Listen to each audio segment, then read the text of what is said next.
Hello friends, today we learn regarding a thalassaemia. अगर आपको वीडियो पसंद आए तो प्लीज़ इसे लाइक शेयर एंड सब्सक्राइब करें। Now we start with the introduction of thalassemia. In that you can see in a figure in a normal red blood cells, white blood cells and platelet count how it looks, and in a thalassemia patients how it looks, that is malformed red blood cells, white blood cells and platelet counts. Now what is thalassemia? It is a blood disorder passed down through families, inherited, in which the body makes an abnormal form of hemoglobin. What is hemoglobin? Hemoglobin is the protein in red blood cells that carries oxygen. The disorder results in large numbers of red blood cells being destroyed, which leads to anemia. Now, World Thalassemia Day is celebrated on 8th May.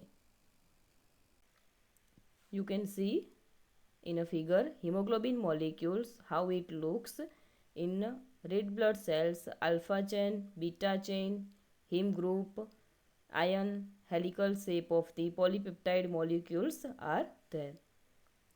Now definition of thalassemia.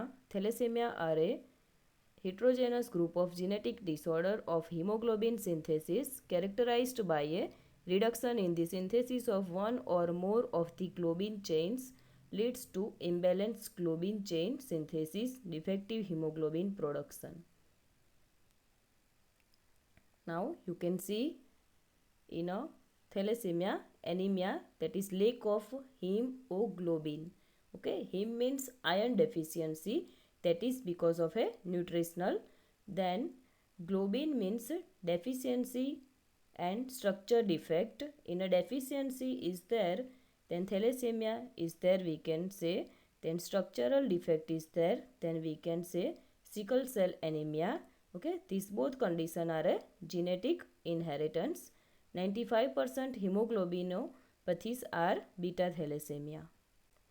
Now risk factors includes family history of thalassemia and certain ancestry. Now causes includes genetic disorder, then hemoglobin is made of two proteins, alpha globin and beta globin. Thalassemia occurs when there is a defect in a gene that control production of one of these proteins. Now you can see in a figure, if both parents carry normal or healthy beta globin genes, then they have a chances of healthy children.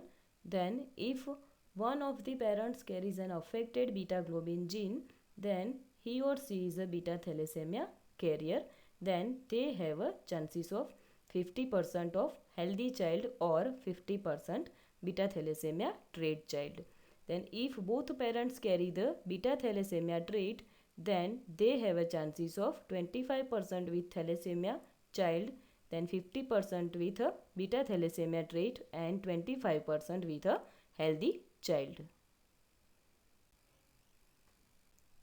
Now types or classification of thalassemia includes: first one is the alpha thalassemia, occurs when a gene or genes related to the alpha globin protein are missing or changed, that is mutated.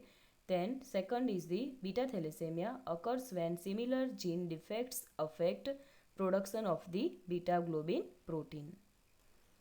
Now first one is the alpha thalassemia. Four genes are involved in making the alpha hemoglobin chain. In that one mutated gene is there, then there is no any sign and symptoms of thalassemia, but there is a carrier of the disease and can pass it on to the child. Then two mutated genes are there, then there is a sign and symptoms will be mild. This condition may be called alpha thalassemia minor or alpha thalassemia trait. Then three mutated genes are there, then there is a sign and symptoms will be moderate to severe. This condition is also called hemoglobin H disease. Then four mutated genes are there, then this is also called as a alpha thalassemia major or hydrops fetalis.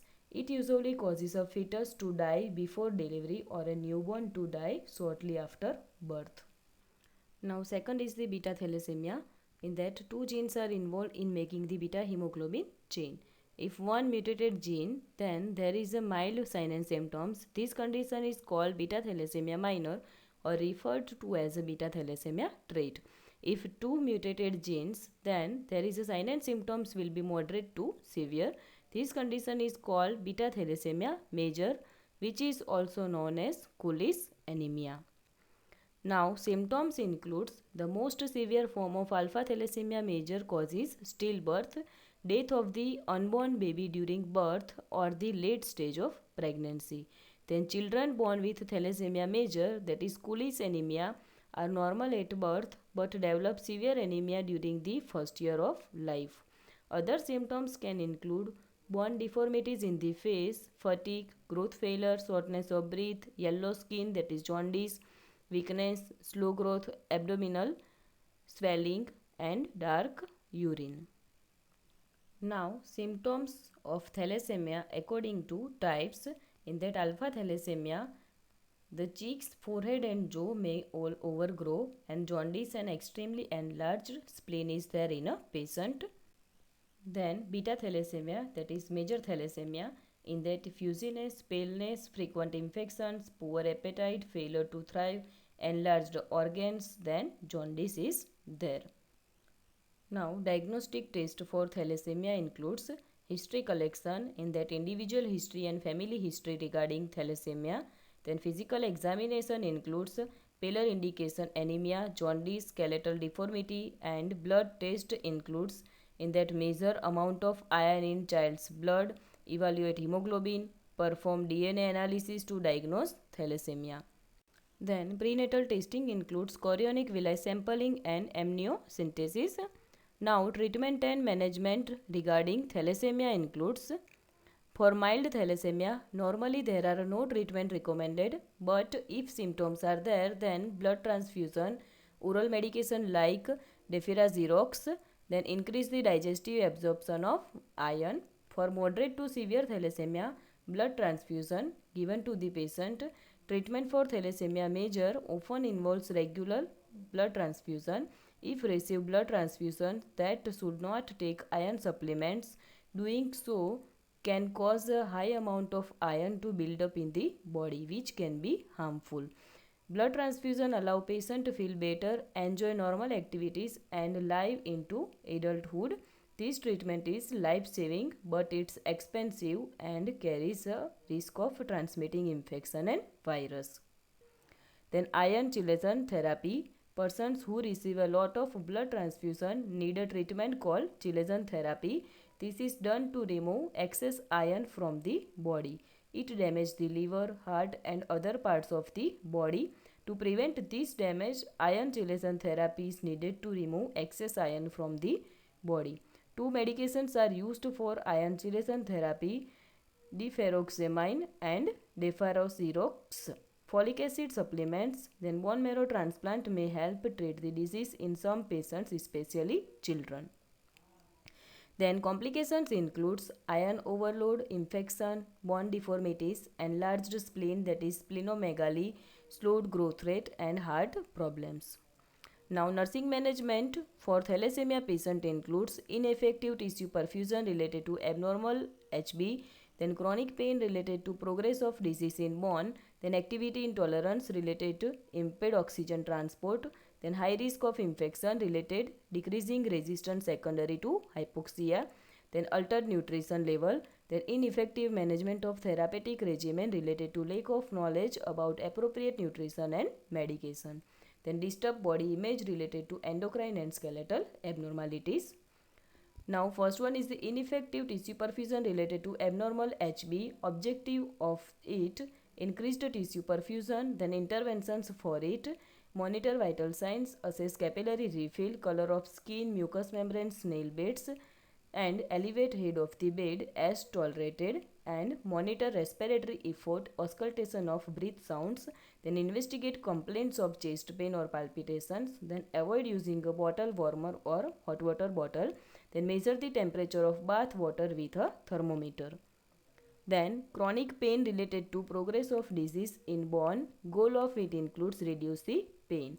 Then interventions for it, assess the location of pain, level of pain, duration, frequency and intensity of pain. Then encourage clients to rest in bed and encourage clients to take a supine or oblique position that is comfortable for the client. Then give solid and not flexible mattress. Give intermittent warm compression massage the back. Then activity intolerance related impaired oxygen transport. Goal of it includes to improve the level of activity. In that intervention for it, assess patient's level of mobility, then assess nutritional status of a patient, then assess potential for physical injury with activity, and assess patient's cardiopulmonary status before activity using, and assess need for ambulation aids like a bracing, cane and walker. Thank you friends, आज हमने देखा thalassaemia के बारे में। अगर आपको वीडियो पसंद आया हो तो प्लीज़ इसे लाइक शेयर एंड सब्सक्राइब करना ना भूलें। अगर कोई कमेंट हो तो प्लीज़ कमेंट बॉक्स में जाके कमेंट करें।